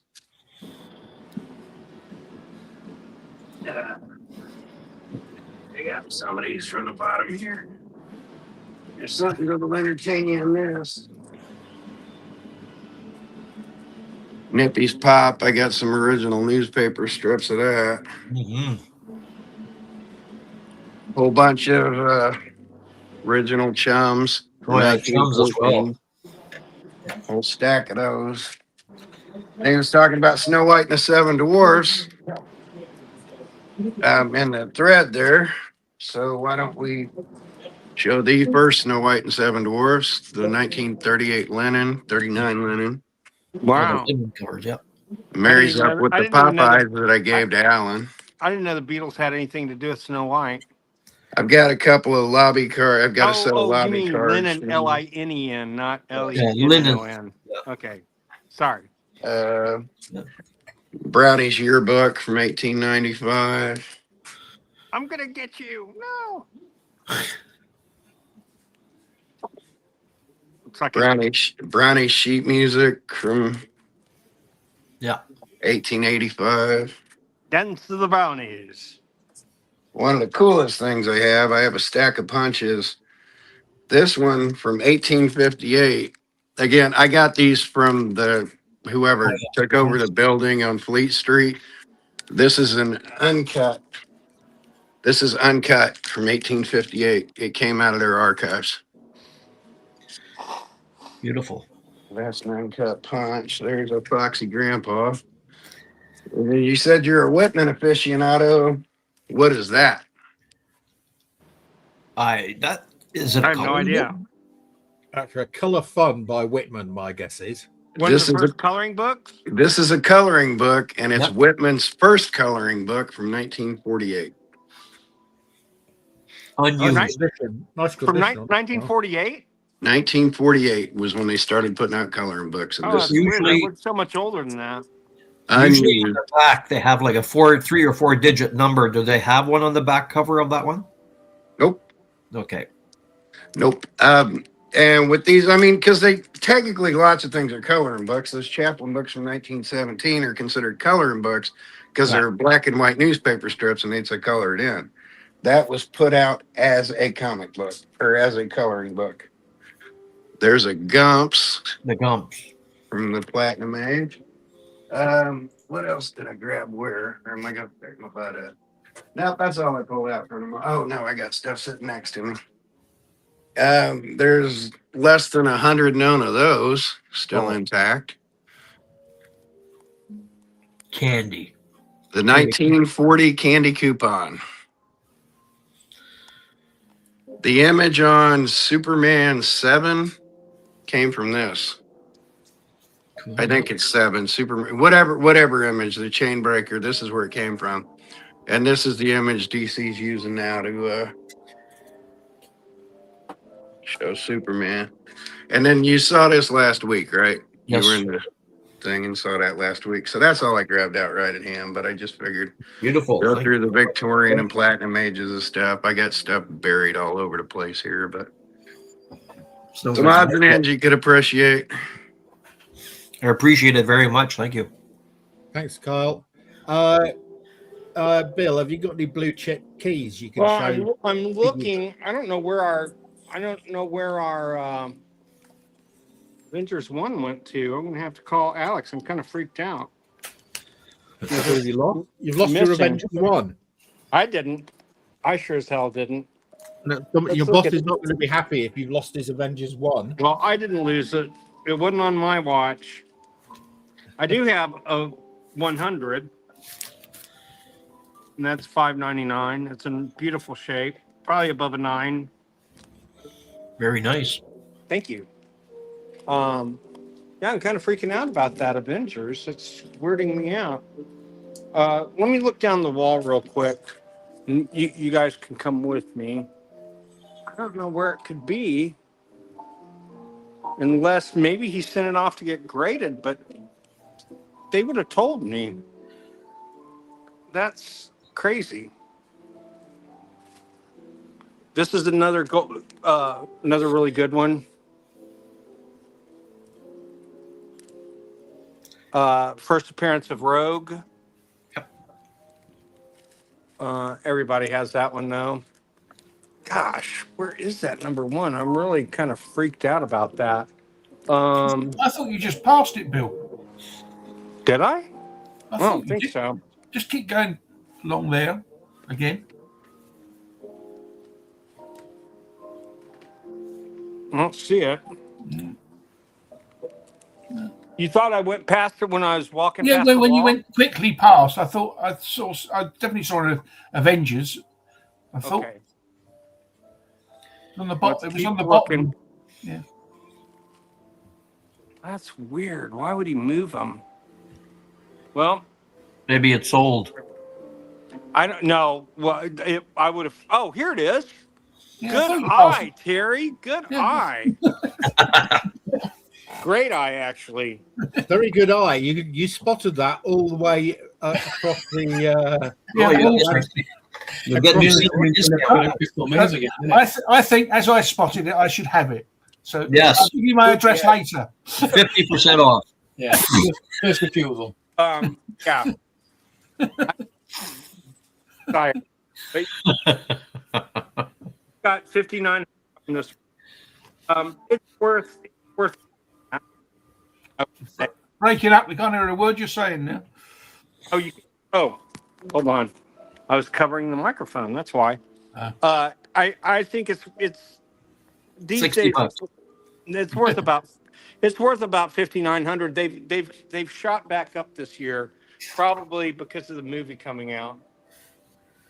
I would guess, but man, that almost caused me to have a heart attack. I was like freaking out. I don't know why Alex would move those, but I'm trying to see. Okay, do you guys know why this is important? Yes, we discussed this the other week. Yes. Can you remember? Can I remember? Is the first appearance First of Jerry Lewis. First After Jerry. No. It's the first Neil Adams cover. Neil Adams. Adams Yeah. cover, yes. Yeah, and then of course I love this one. This one, I don't know who did this cover. It might.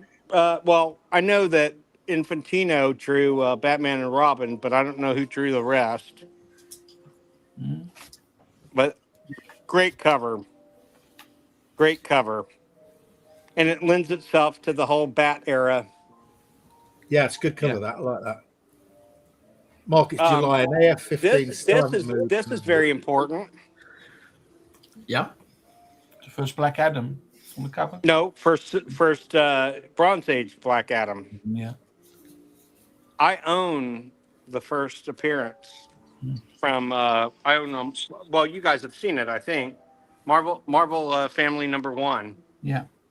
Which is his only appearance for 30 years.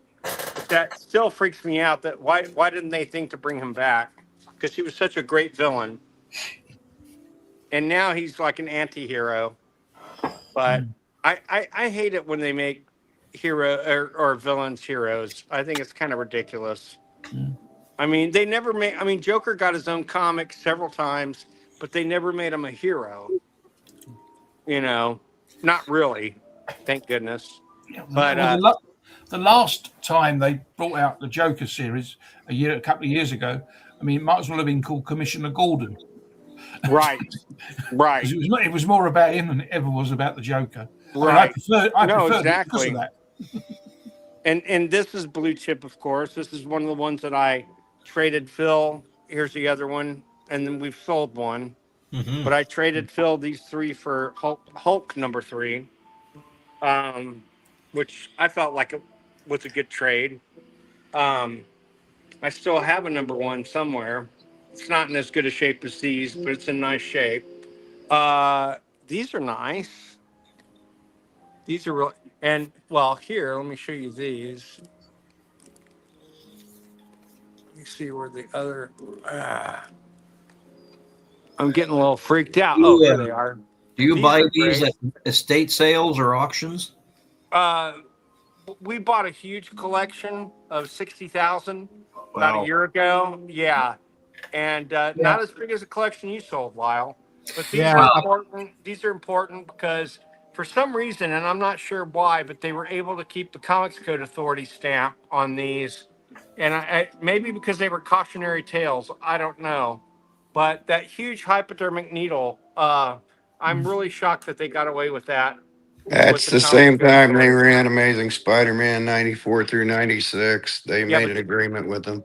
no, they didn't. They they the None of those, Comics no, Code none of those have the Comics Code Authority. Marvel waived putting it on theirs, but they got with the Comics Code and said, "Look, this is an important enough thing." So Marvel rocked the boat, and DC said, "Sure, we'll do it too." Hell, even Archie did it within like a year. So Yeah. Well, everyone always knew that Jughead was trying to chase the dragon, so to speak. yeah. Yeah. Why was his eyes always closed? Hey, Arch. Now we know.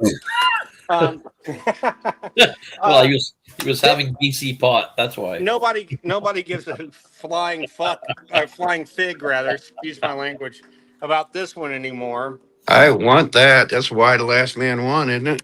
Yeah, we have Yeah. it at $3.49, which is $10. I mean Yeah, I'd give you $3.50 for it.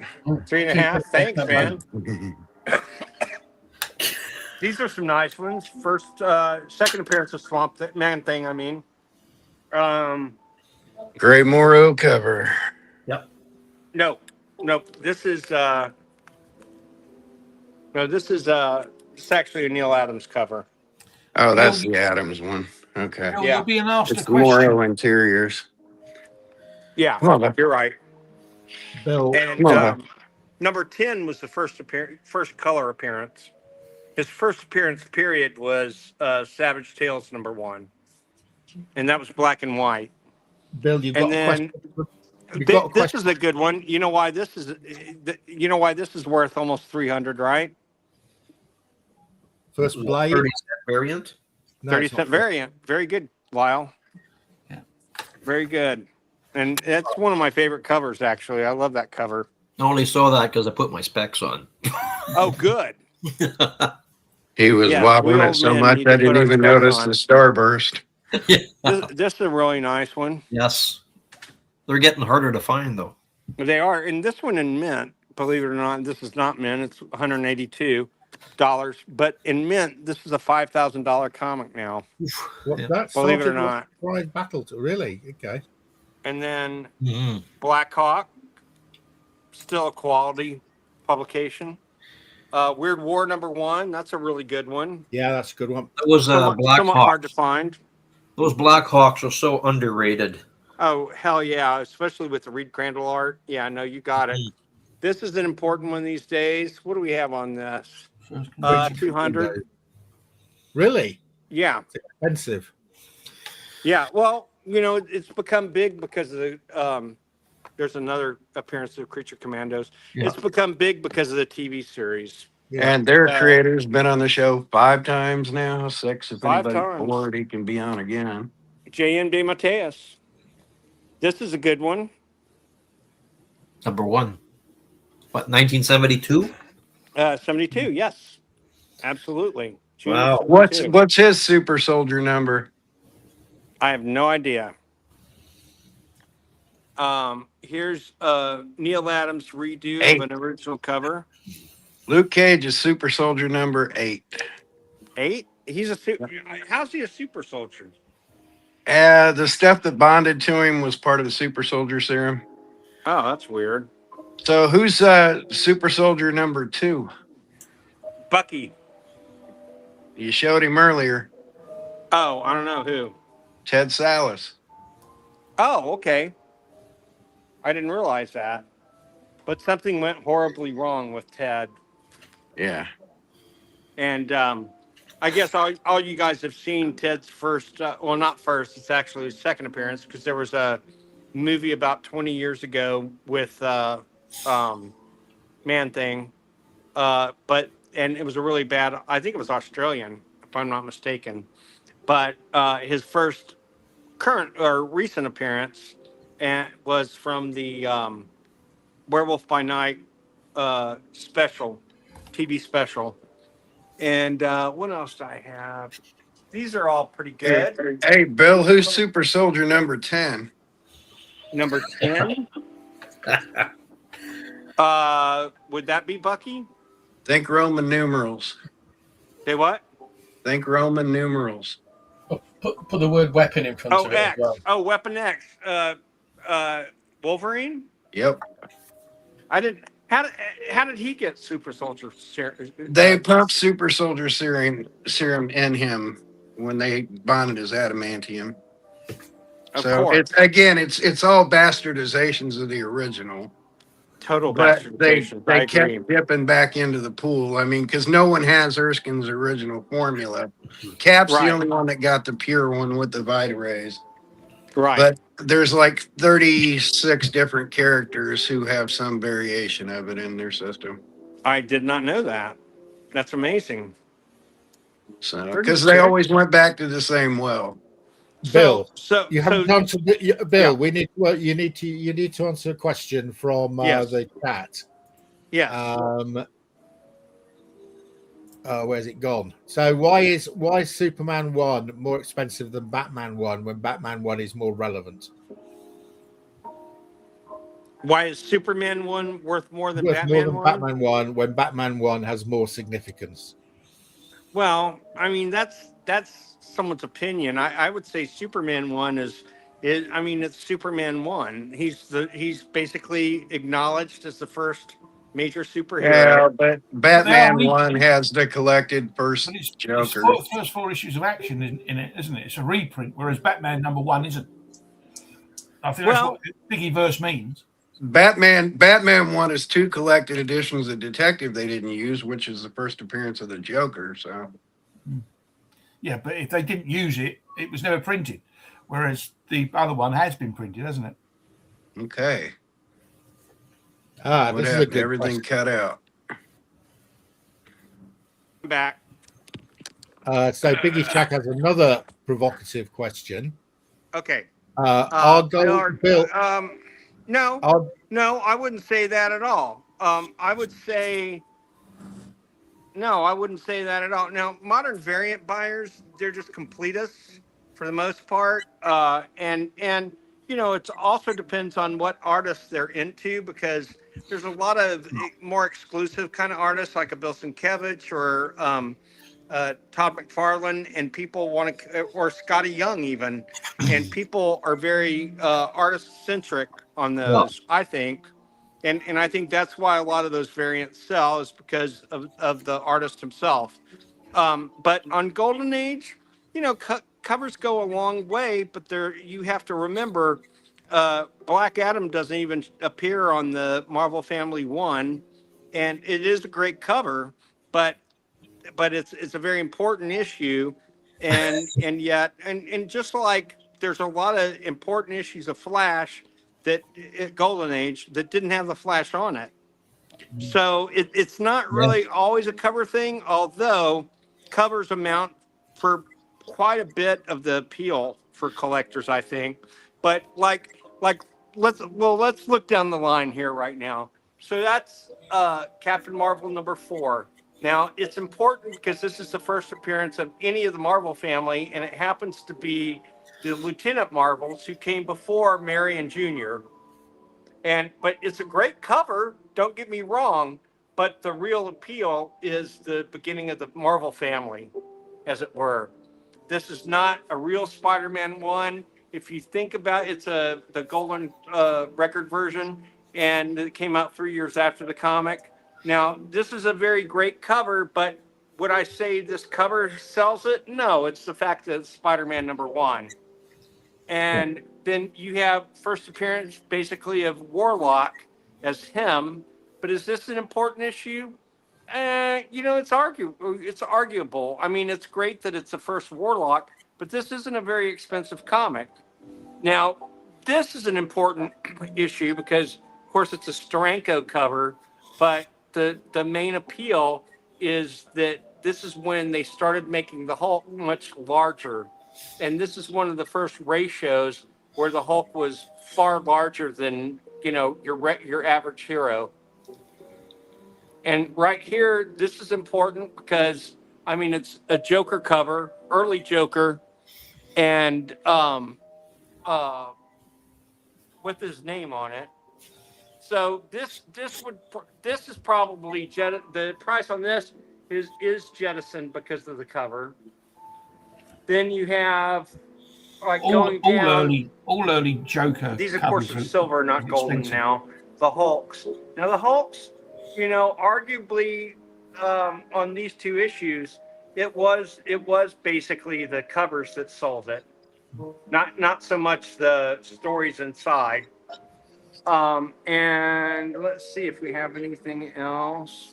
I guess that's about it. Now let's look at these real quick. So if you look at this America's Best, that's definitely a cover that appeals to everybody. And it's a great issue. Captain Midnight, you've got the Gremlins. They do appear inside, but the cover says it all.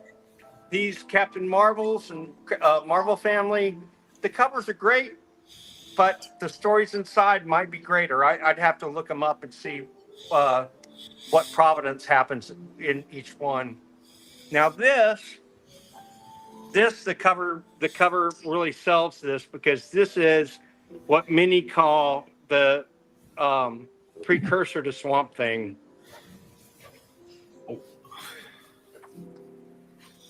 Did you get all that? Oh yes.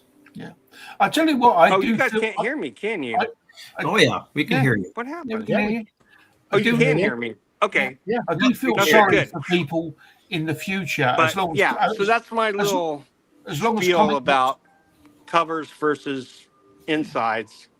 I was trying to say that I feel sorry for the people collecting Big Golden now. Age guy, modern purchases, all those. Steve, Steve? No, Stephen Gentner. Oh, Stephen Gentner buys the modern. oh, gotcha. I was trying to say that I feel Terry, sorry is for it the strange people that to will be support collecting Captain America when his in countrymen years to cost come. The variant 1.7 covers. million of arguably great Yorkshire tea. Oh, come on. Holiday Inn, man. That's funny. But okay, for His Majesty the King. Yeah, it's okay. big as Shaq. Mm-hmm. That's funny. That's funny. Can you hear me? Yes. It's just built I up. was trying to say I feel sorry. Oh, I don't for have the people $1,000 that are Escape Man collecting one. In There is no time such to thing come. as far as I'm concerned. Bill, let Terry talk. Can I say it again?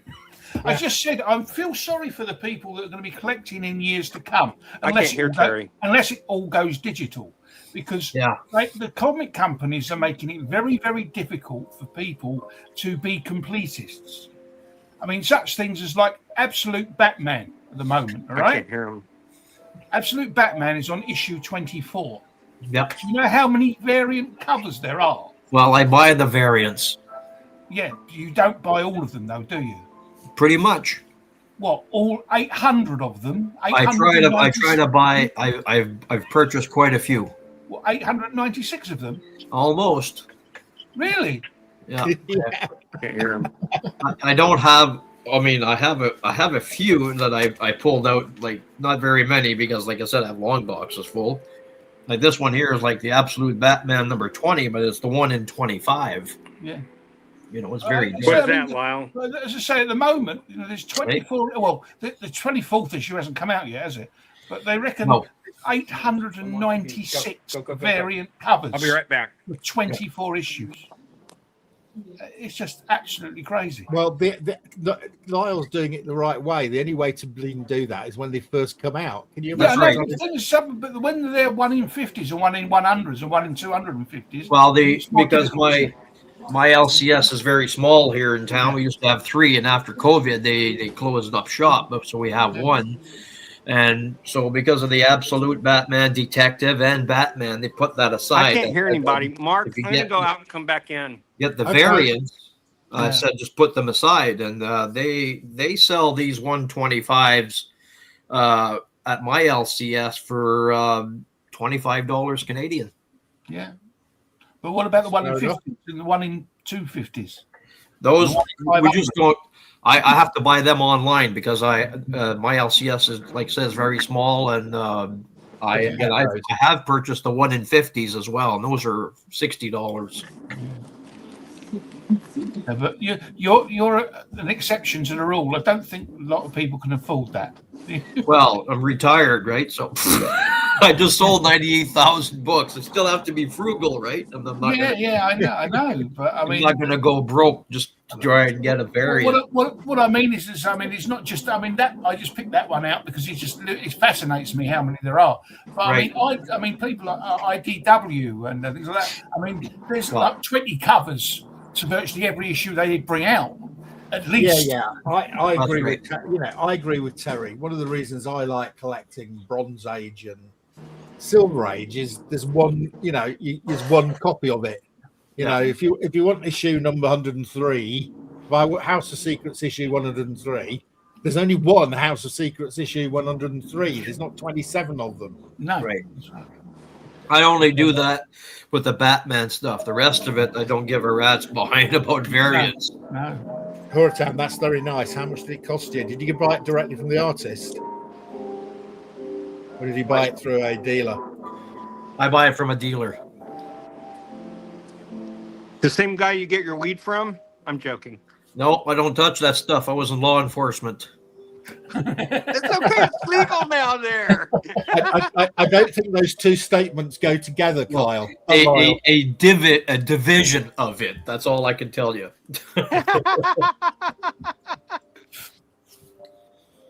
That's a good investment. Were you a cop, Lyle? I worked for the oil and gas industry, so I was involved in enforcement with that.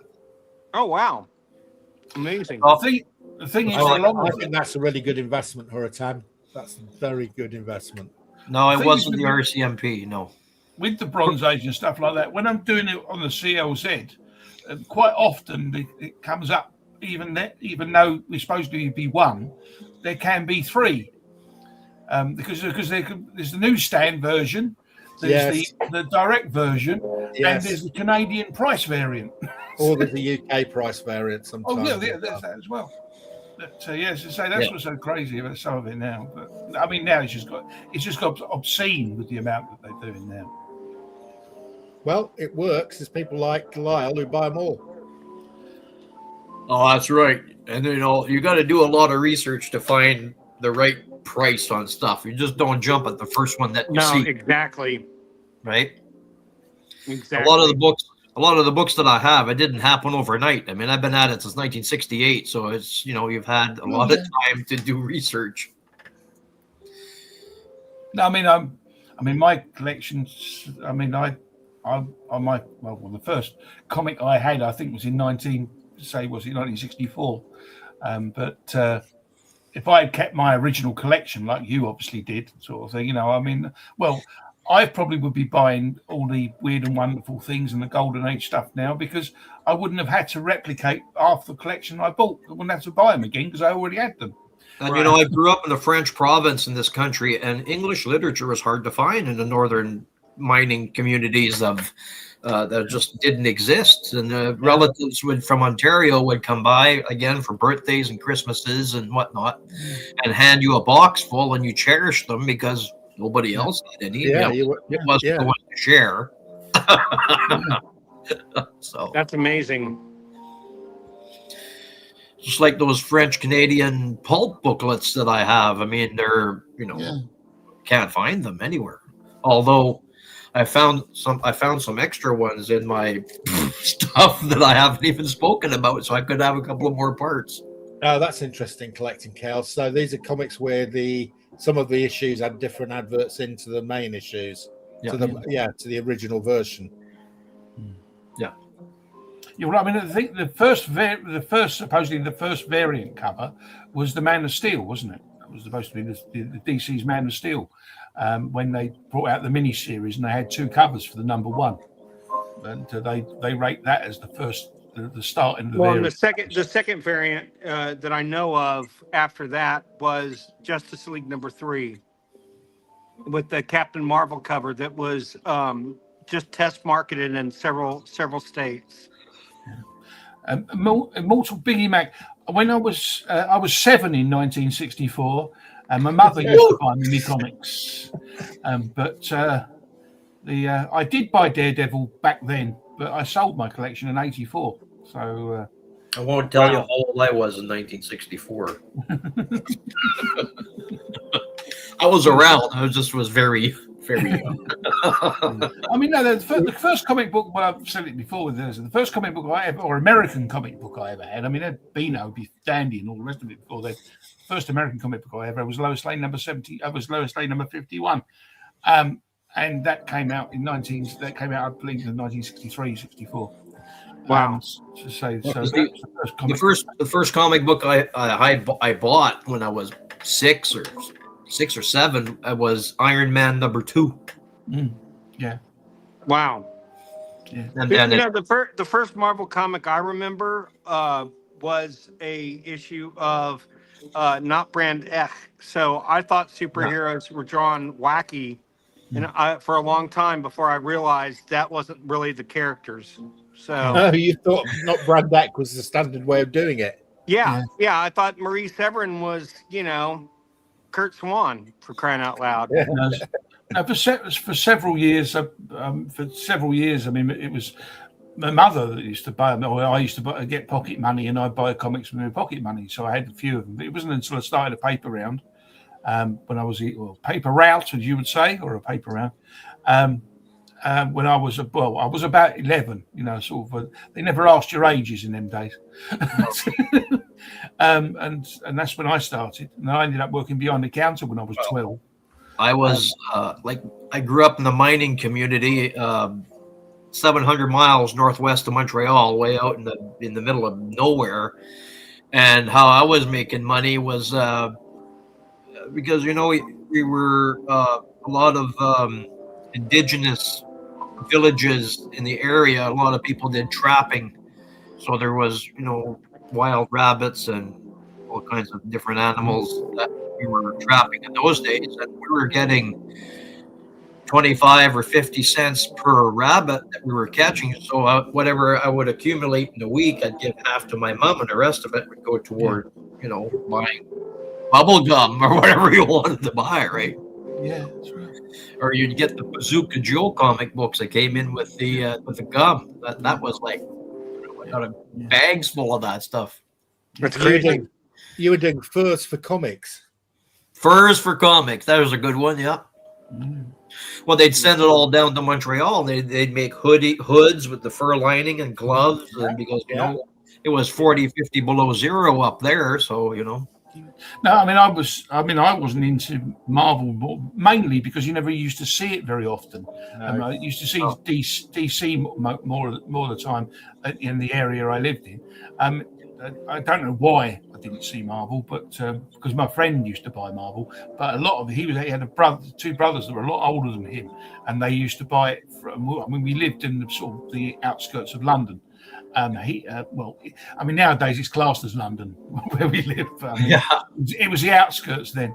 But his brothers both worked in London, and they used to pick up his books for him. I mean, he was a year and a half older than me, so he was, and they were Marvel. I mean, he has still got the Spider-Man. I mean, he's got the full run of Spider-Man from the begin from 15 and Spider-Man 1 through to 2015 when he stopped buying them, and he's also got the same in Thor as well.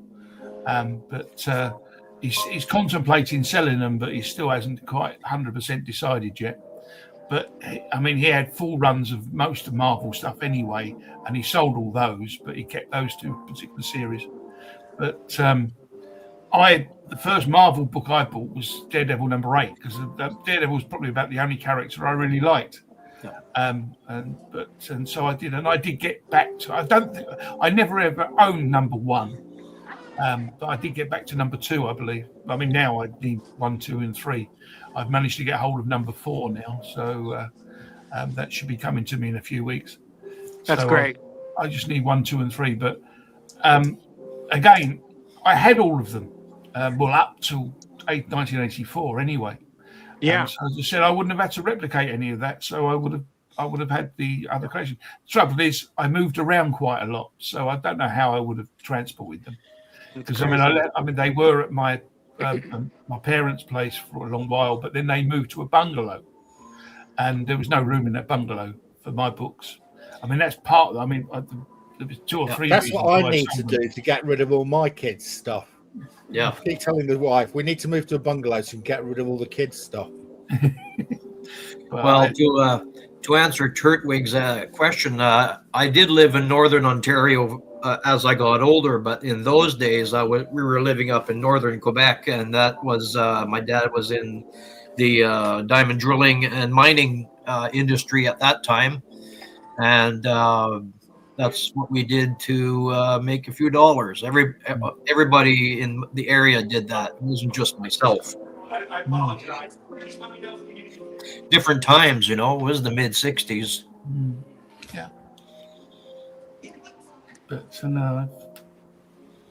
no, I've always regretted selling my books, because what was annoying, I got the money for a car and a deposit on a flat, but it turned out there was an insurance policy that was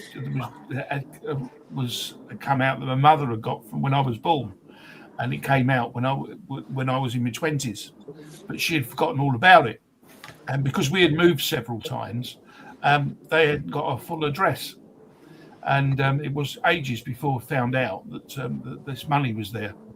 And wow. I wouldn't have had to sell my collection because you'd have given me that money. Damn it. The sod's law kind of thing. But like I said, I probably would have ended up selling it anyway, because when I moved, I had no room for it.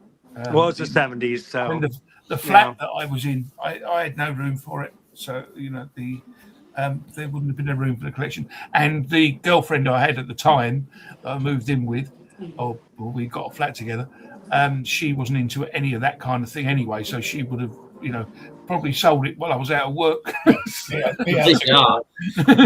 Or something like that anyway. The mothers, they just threw stuff out. My God. No, thankfully I never had that with my mother sort of thing.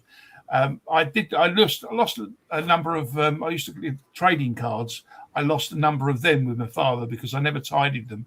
And one day he chucked them all in a bloody bonfire, just to teach me a lesson.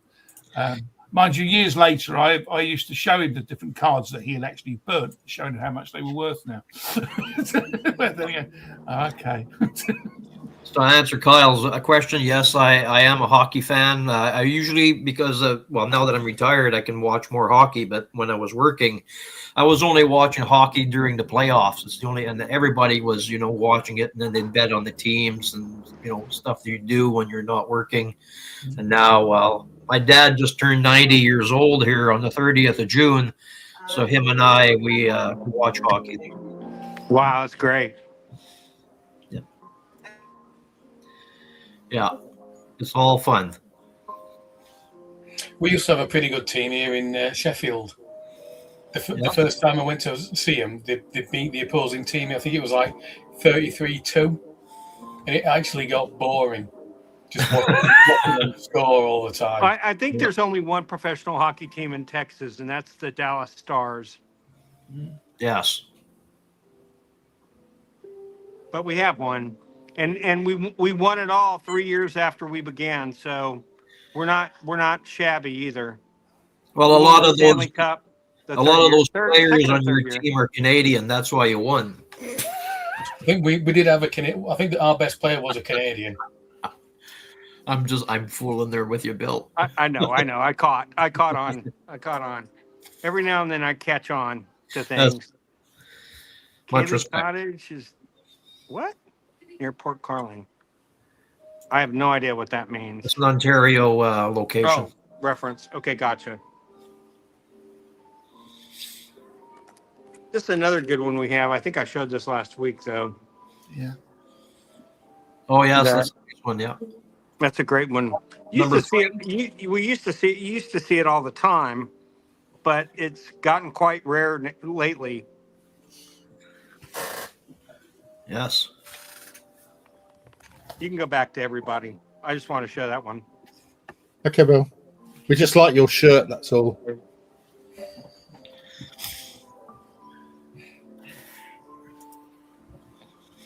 I'm gonna have to help a customer. I'll be right back. Okay.